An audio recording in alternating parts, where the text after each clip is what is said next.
Orang belum punya keturunan karena 3 hal. Orang belum punya keturunan ada 3. Yang pertama, memang ditakdirkan mandul. Wa yaj'alu man yasha'u aqima. Allah jadikan siapa yang dikehendaki aqim, orang mandul. Lillahi mulkus samawati wal ard. Kepunyaan Allah kerajaan langit dan bumi. Yakhluqu ma yasha, menciptakan apa yang dikehendaki. Yahabu liman yasha'u inathan, ada yang anugerahkan anak perempuan seperti Nabi Lut, anaknya perempuan semua. Wa yahabu liman yasha'u dzukur, ada yang dikaruniai anak laki-laki seperti Nabi Ibrahim, anaknya laki semua. Au yuzawwijuhum dzukranan wa inatha, atau dicampur laki dan perempuan, dua-duanya seperti Nabi Muhammad, punya putra dan putri.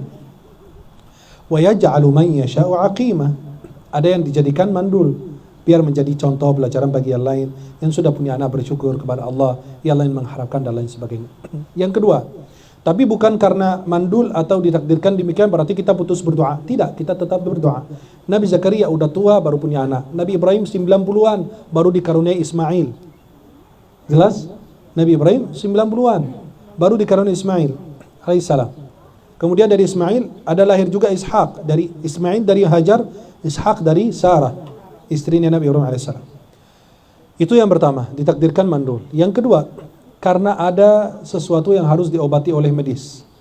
Mungkin mohon maaf ya, karena mungkin spermanya masih jumlahnya kurang, atau itu spermanya itu tidak ada kepala, tidak ada ekornya, atau geraknya agak lambat. Itu kan, iya itu ada pengobatan secara medis, dan itu bukan pengobatan kita.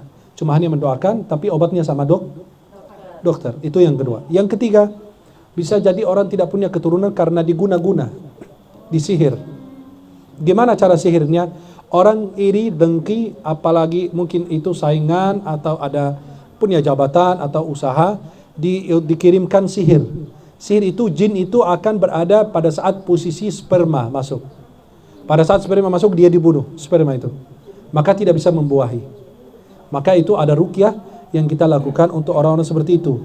Dikasih air bidara untuk diminum dan mandi di luar kamar mandi, kemudian disuruh minum madu, beristighfar. Ada program dijalankan gitu ya. Orang-orang yang ruqyah biasa tahu.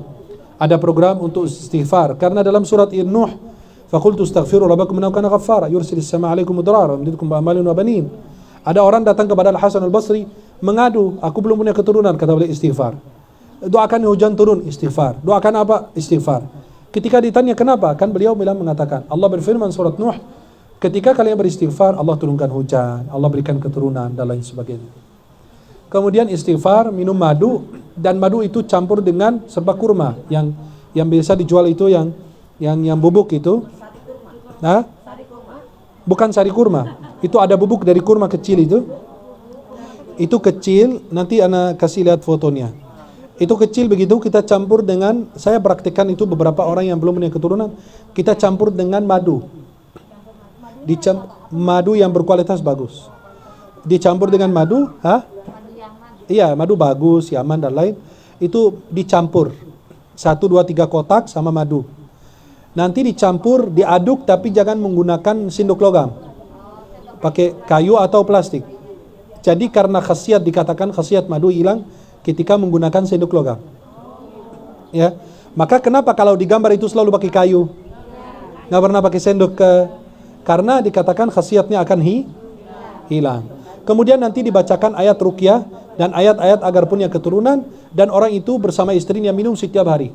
Pagi sekali bangun tidur 1 sendok, dan sebelum tidur 1 sendok, dan sholat malam dan sedekah. Itu amalan itu mereka bisa mengatasi hal demikian kalau memang ada diguna-guna atau disihir.